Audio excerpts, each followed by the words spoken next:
Looking for a way to display your collection of long guns, but you don't have a lot of cash? Folks, I'm going to show you how to build this gun rack quickly, easily, and without a lot of cash. Stay tuned.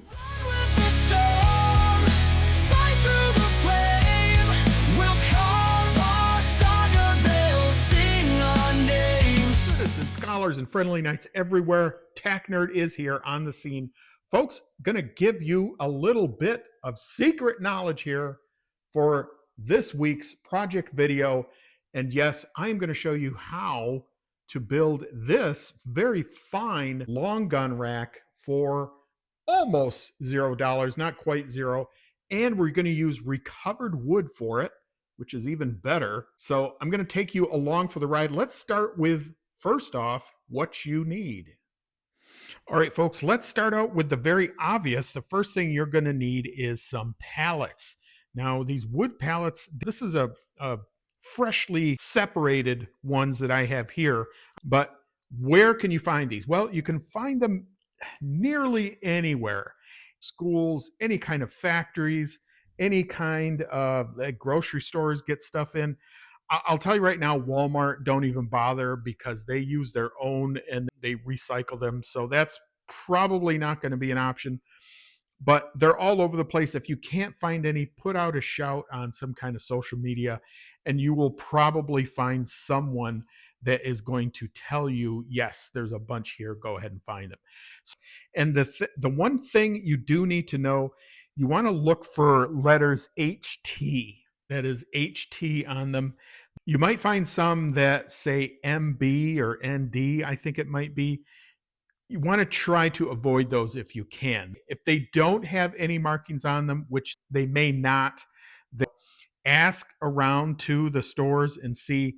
I will tell you this, if they're used for any sort of food or anything like that, most likely they are going to be the ones that are safe. So if you're getting them from a grocery store or something like that, or if they're used to deliver food of any kind to some sort of a facility, again, probably okay. These are the ones, when you go ahead and separate them, these are the ones you're going to want 2 of these, and you're going to need them at the full length. And you see they kind of have these notches cut out in them. And so, like I said, you're going to need 2 of those. And then you're going to need a bunch of the slats that just go along horizontally. That's what you're going to use to create your actual rack, and we'll get to that in a minute. And the other thing that you're going to need, and this is very important, this is a separator. It's a pallet separator. Now, when I first started using pallet wood, I did it the old-fashioned way, which is pretty much the hard way, just a crowbar and separated them that way. But I can tell you, you're going to ruin a bunch of the wood, and B, it really gets old quick. You're going to do a lot of work, and you're not going to get very far. These, they can be a little pricey. They are kind of heavy, so the shipping cost can be kind of a lot. But I will tell you this, it will save you hours of work. What they basically do is you slip this in under each slat and then pull it up, and it just separates them very easily. That's probably one of the best things that you can get. You can tear down pallets very quickly, like minutes, 5 minutes, maybe less than that, once you get good with one of these. So check around for a pallet separator. Again, you can do it without them, with probably a crowbar, or what a lot of people will do is they will just cut them. They won't even try to separate them. They'll just cut them. The problem with that is if you cut them, you're going to lose a lot of the length on your slats, because you can see they're nailed in here and at the ends. So you're going to lose, if you cut them in the middle, you're really going to lose a lot of length. You cut them at the tops, you're going to lose length that way too. But kind of up to you how you want to do it. Other stuff you're going to need, really simply, you're just going to need a drill or an impact wrench or an impact drill, whatever you want to call it. A simple drill will do fine. And also, obviously, I use screws. I guess some people will use nails. it's, again, that's really up to you, but you're going to want some varying length. These are probably a little too long, but you're going to want various lengths for those. I would suggest drilling guide holes first before you put in screws, especially wood screws like this. There's a good chance it's going to split the wood if you don't. So save yourself some time and drill guide holes before you do that. Other thing you're going to need is some wood glue. And again, these are things you probably already have around the house anyways. Okay, so getting on to more of the how-to, you are going to need some hooks. And I used, at least on this one, I built two of these, believe it or not. On this one, I just used these simple metal hanging hooks. These are basically made for hanging stuff in your garage or your shed, hanging tools and such like that. There's tons and tons of different kinds of them on Amazon. You can get them at your local hardware store. I think even places like maybe Dollar Tree or something like that, they may have some. But you're going to need, if you want to build one this size, which this one holds 5 long guns. If you want to have one this size, you're going to need 10 hooks completely. So again, you can get these off Amazon, you can get them at a hardware store, really wherever you want. Okay, so next thing is installation, and really this is the easy part. I'm not going to go through this with you because it really is as easy as it looks. If you check the height of where I have my slats, they're pretty even up with where the groove starts here in these, and then this one just starts at the very bottom, well, right here. Now, for some of these, I used the guide holes that were already in there. Now, I did make mine a little bit shorter. So for this side, I didn't have them. So I had to drill guide holes on my own when I set those up. And then for this one at the top, I just built it even with the top part there.